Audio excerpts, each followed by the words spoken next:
Falando sobre Centrão, sobre reforma ministerial, essa dança de cadeiras. O presidente Jair Bolsonaro voltou a falar sobre isso hoje, reafirmou que vai anunciar, que vai recriar o Ministério do Trabalho com o nome Ministério do Emprego e Previdência e que Onyx Lorenzoni vai chefiar a pasta. Vamos ouvir o que o presidente falou nessa manhã.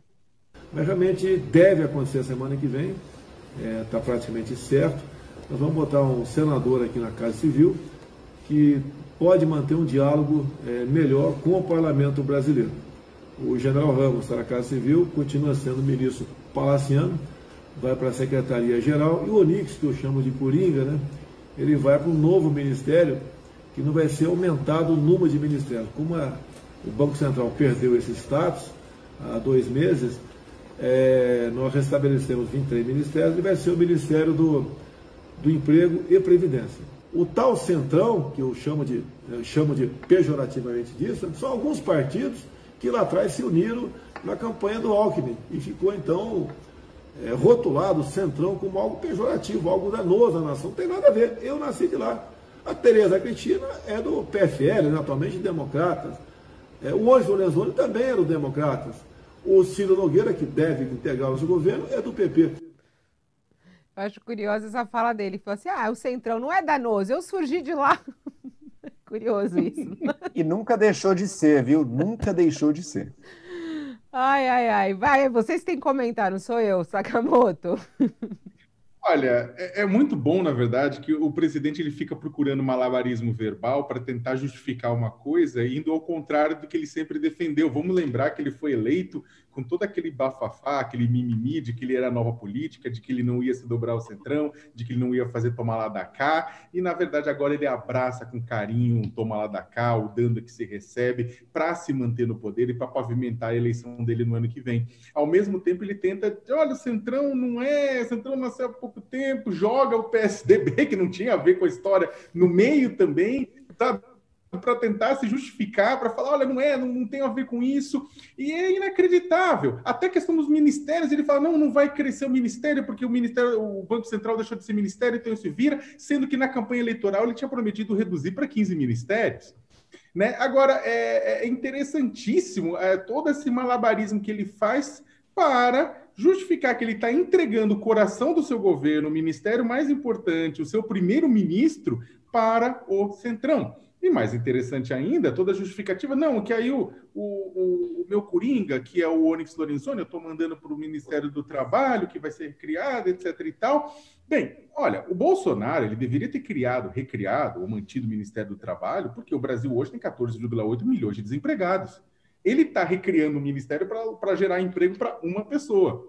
Além disso, né, vamos também lembrar bem que existe um receio muito grande que o próprio Ministério do Trabalho, sobre Onyx Lorenzoni, ou quem quer que seja, recriado de uma forma, dentro de uma lógica fisiológica do governo, não atenda os interesses de trabalhadores e empresários, que deveriam atender a ambos, mas sirva para tocar uma boiada de redução de proteções sociais, proteções trabalhistas e direitos trabalhistas no âmbito do Ministério, da mesma forma que Ricardo Salles moveu sua boiada no meio ambiente. Uma coisa a gente não pode dizer, né, Joel, que o presidente não é transparente nesse sentido, porque aí nessa fala dele mesmo ele fala, não, porque a gente precisa ter uma conversa melhor com o Congresso. Congresso que tem ali, ele tá morrendo de medo, tem um monte de coisa pendurada ali. Primeiro, os 127 pedidos de impeachment, tem 2 sabatinas no Senado. Então, quer dizer, e aí ele deixa claro nessa negociação que é justamente para agradar e para conseguir conversar melhor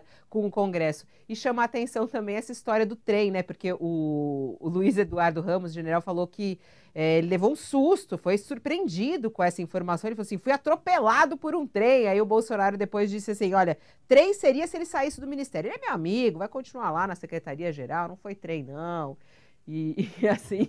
Deu um carguinho, né? Ele continua com um carguinho ali, não tem nem o que reclamar, tá falando... Mas olha, olhando de fora, olhando como alguém que é opositor ferrenho ao governo Bolsonaro, eu acho que a gente tem que dar graças a Deus por essas alianças com o Centrão.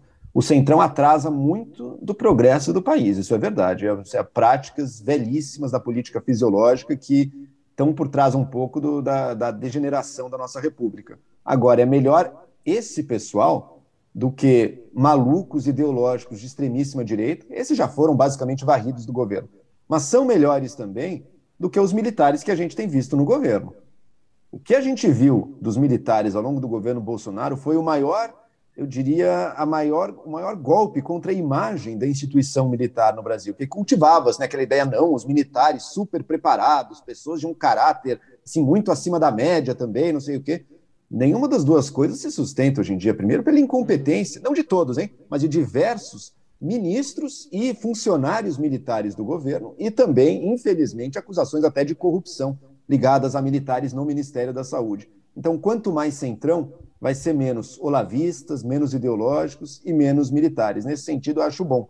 Sakamoto, eu não partilho do seu medo, não, de que vá desmontar tudo. Se fosse para desmontar tudo, o Guedes teria conseguido fazer. Em parte era o que ele queria fazer. E se até agora não fez, não é agora em que o Ministério está fatiado justamente para agradar aí a aliados políticos e ao centrão no Congresso, que vá vir as tais das reformas radicais liberalizantes. Olha, Joel, o problema, na verdade, é que sobre o Guedes estava em cima, na verdade, de um elefante branco. Ele juntou planejamento, indústria, comércio exterior, juntou fazenda, juntou trabalho e previdência social sobre a mesma aba. Ele mesmo não conseguia dar conta de tudo. E Guedes, querendo ou não, e com todas as críticas que eu tenho a ele, ele é mais afeito a pressões do mercado, que o mercado também vê uma desregulamentação, o mercado responsável vê uma desregulamentação profunda do trabalho como algo arriscado, porque gera insegurança jurídica no momento que a gente está. Guedes também, ele é sensível a isso, sensível aos players do mercado, né? Determinadas pessoas do centrão, principalmente da ala mais anacrônica, não. Agora, só para puxar até um ponto que você falou que eu acho interessante com relação aos militares, o Braga Neto, com esse tipo de comportamento, né, caso ele tenha colocado isso dessa forma, ele se mostra neste momento como o mais bolsonarista dos ministros. Porque, ou seja, ele corrobora um discurso golpista do presidente da República.